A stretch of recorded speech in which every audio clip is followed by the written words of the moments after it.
Hey, Walk in Love podcast family, butt clenchers, you amazing, wonderful people.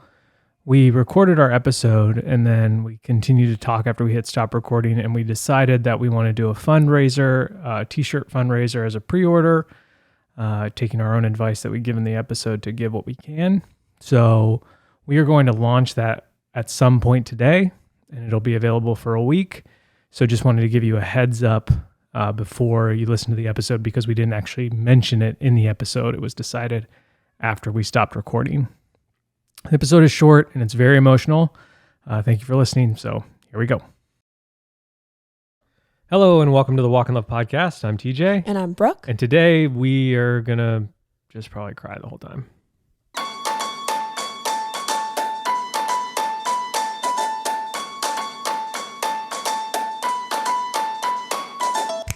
Thank you for listening. Thank you for making us a part of your week. The Walk in Love podcast is a weekly conversation about rhythms, faith, emotions, parenting. It's a place where we laugh and sometimes cry as we try to find language to live a more full life. If you like your listening to line up with your living, you are in the right place. If you don't know this, we live on the island of Maui. We live in Kihei, and wildfires burned through the island on Tuesday.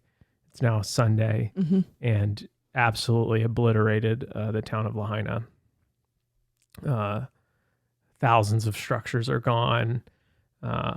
There's been Can I? Are we jumping into it? Sure. Are we just going?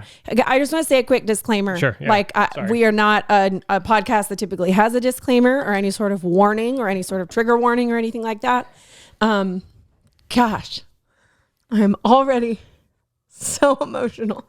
But yeah, just if you're not here for that today, if that feels too intense or too much, that's okay. You don't have to listen. Yeah. But now at least you know. Yeah. We are gonna talk about it from our perspective. We do not know everything. Yeah. At all. This is not like a get all your Maui information here episode. Right. This is sort of what we experienced and how we were introduced to what was happening, and just sort of like where with the information we do have, where things are at now and what we, just kind of how we're processing it and then how y'all can be praying for 100%. Maui.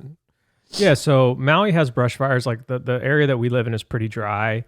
There's parts of Maui that are very dry, and I've driven on the highway past a brush fire. It's not an unusual thing, but what made this scenario unique and ultimately tragic was Hurricane Dora was off the coast of Maui. Pretty far. But the winds were, so it was like the perfect distance where we weren't getting rain, but we were still getting winds. Hurricane force winds. And so there were 70 winds miles an hour. up to 70, I think even 80 miles an hour.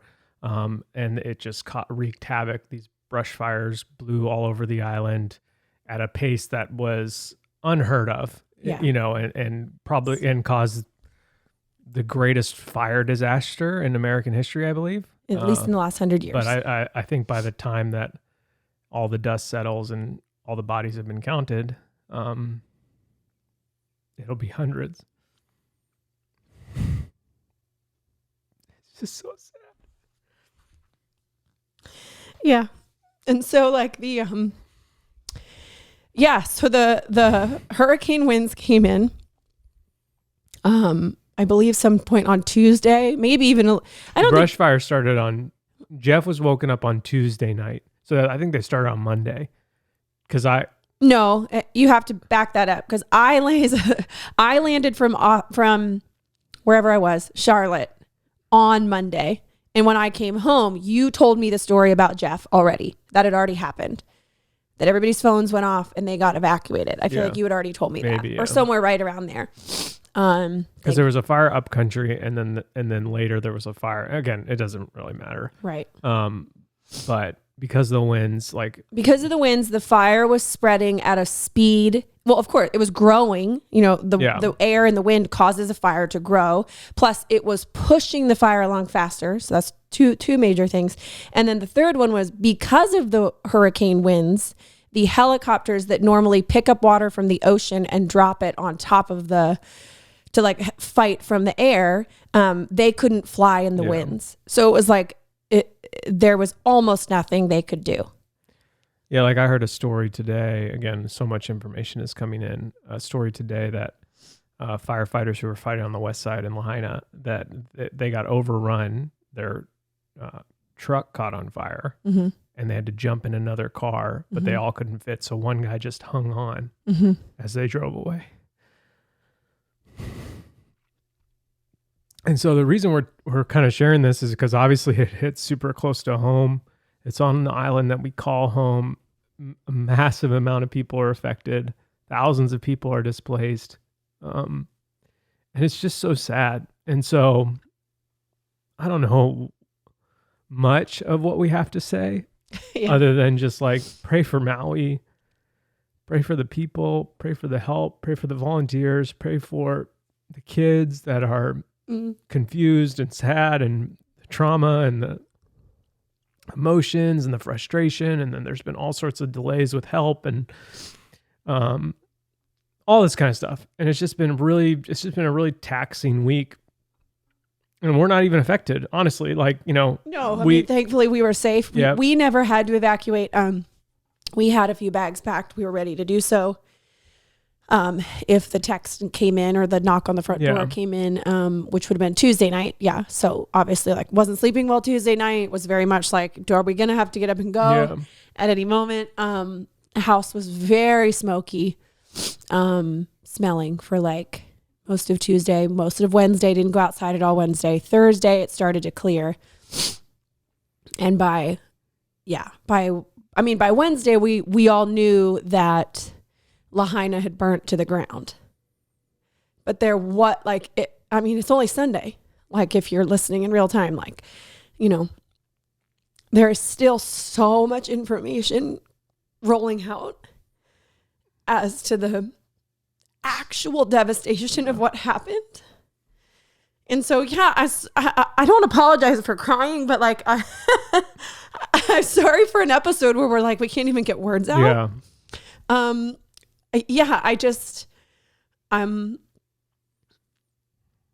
so sad. I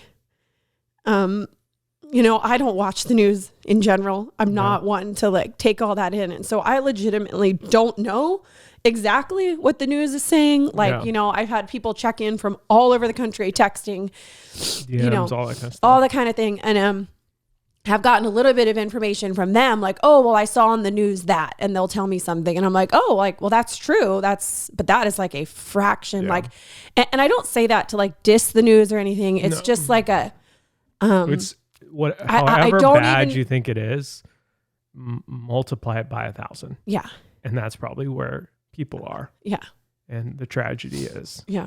I know that we've gotten a lot of messages about y'all wanting to help, which is incredible. I mean, I did my best to post some like very immediate links to the best way to help immediately is obviously to give money towards people who are on the island buying things that are needed. And so we did that. I think, it's again, projected. I don't know. We're not experts, but like, it's gonna be years. Like things already take so long here on the island because it is an island and it's all these things. But I mean, it is going to radically change the island as a whole forevermore. 100%. And so I say all that to say, if you genuinely want to help, they're going to need help in a few months. They might need help in a few years. Mm-hmm. And so if we come on and we say, hey, we found a family, like a lot of people, I'm in a bunch of group texts right now about like, quote unquote, adopting a family, a real family that has come out from the other side and is over here and they've lost everything and they're trying to figure everything out. And so there's all these little pockets and group texts like popping up about adopting these families, which is just incredible. We do not have one that's immediately ours right now. And maybe that'll come along. Maybe it won't. Maybe we'll just be part of all these other groups. But like, I think when it does come, we'll make it very obvious that the Walk in Love community is going to step up. Yeah. And we'll just do a hard ask, but we just don't have that information right now. So for now, like, I don't know what it looks like. We have a bunch of saved links in our highlights on our Instagram story. You can give to our church, Hope Chapel. They have a whole fund for the fire. Like we've been there sorting supplies and buying supplies to drop off. And there's a few other ones that we posted. Yeah. I will say that despite the just incredible tragedy, the people of Maui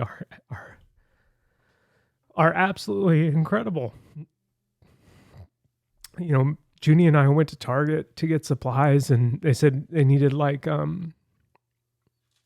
deodorant, soap, like just basic things. Toiletries, yeah. And so we went there, and it was hard to find them, like because people had been there before us, clearing it out. And you go to Target, and there's just normal guys, normal ladies, pushing carts around with 14 cases of water, throwing them in their truck. You drive on the highway, there's trucks packed to the gills with supplies. People are going over there by boat to drop things off. And so, as sad as it is, there has been quite a bit of hope just from the strong community that we have here, both like from a church perspective, but also from just like an island perspective. Yeah. And so that's been encouraging to see, but yeah, we could just use prayer. Not we, like Brooke and I, like, but just we. Minus the tears and just the like heaviness that I feel. We are okay. Praise the Lord. Yeah. Yeah. And like our kids are homeschooled. We work from home. Like there's not a lot that affected us, which is, again, we're very grateful for. Yeah. But just like people are just like, we went to Target, our second trip to Target, and there's just this lady walking around just crying, pushing her cart. Yeah. And so you're just like, hey, can I get you anything? Do you need anything? And she's just like, I'm okay. My family's okay, but my friends, their house is gone. And just, so like it's been it's surreal. Yeah. Yeah. Yeah. I a lot of the like the Slack I'm in and all this other stuff is talking about how like a lot of the word that's coming back from the other side of the island is that like they're good on snacks. They're good on like all these. Yeah, they like need gas and propane. Like water, and, like all these like immediate things, which is great. Like they were delivered and that's what was needed. And now even just a few days in, it's already transitioning into like they need long-term solutions already. They need refrigerators. They need gasoline. They need housing. They need, propane. They need portable showers. They need like things like that, and not just like granola bars. Not to diss all of us who gave granola 100%. Bars. Like that's incredible, and they need all that. But like it's changing almost daily, and so that's where I think like the supply list is changing daily. The best way to help, if you want to help, is like donate to the church fund or just another fund out there, Maui Rapid Response. There's a bunch of them. Yeah. Because they'll use the money to buy whatever is immediately needed. Immediately needed. Yeah. Yes. Like a few days ago, it was like combs, hairbrushes, contact solution. Yeah. Like, as more and more buses and boats of people come out from the other side and are into shelters over here. The needs are changing. So yeah. To double down on that like some of you wanting to buy from an Amazon wish list, which is incredible and so amazing. By the time that gets here, the need will have changed. Yeah. And I would like, like people ask, like, can we Venmo you for supplies? And like, I would say yes, but honestly, I think some of these organizations will be able to get supplies in larger quantities than we ever would. Yeah. And like, we're limited to like literally what we can find on the shelves at Target, Walmart, Costco, the grocery store and stuff like that. And honestly, those are all that's super limited pretty already. Picked through already. Yeah. And so, but yeah, just, I think if you can't give financially, just pray for the people of Maui, pray for the people affected, pray for the first responders and the people who are, finding bodies, and pray for the people who've lost their loved ones and their homes and their stuff. And then, I don't want this just to be like 17 minutes of just pure sadness, although that's how we feel. I will just say, like, one of the things that I've been so overwhelmed by the people of Maui and what friends and family, or not family, but what friends have been able to do is like, you just give in life when tragedy strikes, whether it's on a huge scale like this or just a friend losing a loved one, like all you can do is give what you have. And so if you have, like we had a we had a follower message us and was like, thank you for posting about Lahaina. Like, we just got out of there. And I was like, okay, well, what do you need? Yeah. She's like, well, I could use some extra clothing because ours is burned up. Yeah. And so I brought her over a bag of t-shirts. Like, that's what we have. That's we have t-shirts. Yeah. And a lot of them. And so I gave them to her, and she's, weeping in my arms as I hand her a bag of what I think is like, oh, this is not much.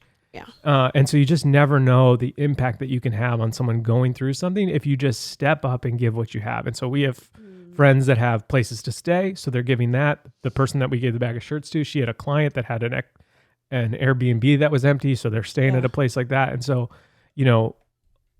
what I'm seeing in such a grand scale here, which is so inspiring, is that people are just giving what they have. Like the guy checking out with 14 cases of water, behind me as we check out with 14 cases of water and 150 tampons. Yeah. Like it's just incredible to see that. And so you don't need to be a millionaire but the millionaires are stepping in too. Bezos is giving 100 million. Oprah's here on island trying to figure out how to help. Yeah. And so, but like, if you just get, the people on boats who are just using their boat to usher in supplies, like they're just giving what they have. And if everyone would do that in amidst tragedy, like it softens the blow, it lightens the load.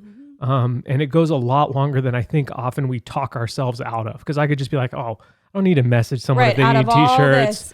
Is 14 cases of water really going to make a difference? Yeah, you can get into that. And that's just like, that's not the posture.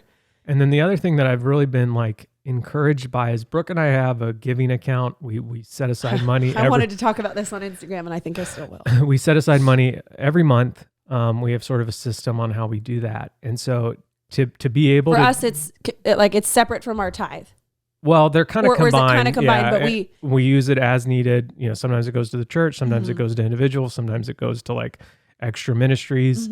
I know that the people have a lot of takes on how the tithe should break down. That's why I was asking. Like it used to be though. We had a separate one. And now it's all combined. Yeah. And so like, we've given it directly to people when they need it. We've donated to organizations, we donate to the church, all this kind of stuff.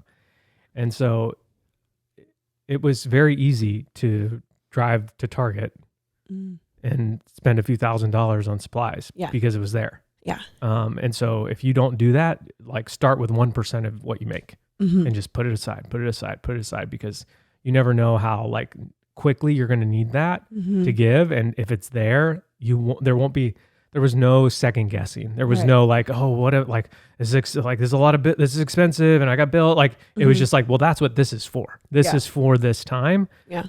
And I'm thankful that like the Lord has given us wisdom to set it aside for a time like this. So those are the kind of the two sort of, takeaways is just like, give what you have and you never know how the Lord is going to use it. Yeah. And then to be prepared to give what you have. Yeah. Because they kind of go hand in hand. Yeah. So did you want to read your quote or? No, it's okay. It's long, but it was basically, the gist of it was basically that, it's a Dietrich Bonhoeffer quote, and he's talking about the church, and how, let me see if I can just scroll up and find the top of it without it being bonkers long. I can read what it's just talking about like basically what you just said, like, be prepared to give so that the Lord can do something with it. Like, and you don't know what that's going to be. And so that's kind of what this quote is talking about. Just like Christ builds, Christ does all these things. And if, in the end, all we can do is like, do what is given to you and do it well. And you will have done enough. That's good. Mm-hmm. So I think we'll stop there. I don't think we have. I know. I don't want to turn it into the news and just rattle off all the horrific stats. And, but keep praying for Maui. Show up if you can financially. Again, those links are in our highlighted stories. The church that we go to is called Hope Chapel Maui. They have a fund called the Kukua Fund. And that goes right to people that are affected. And just pray for the Spirit of God to comfort people and move on this island. Thanks for listening. Thanks for making us part of your week. Okay. I love you. Bye.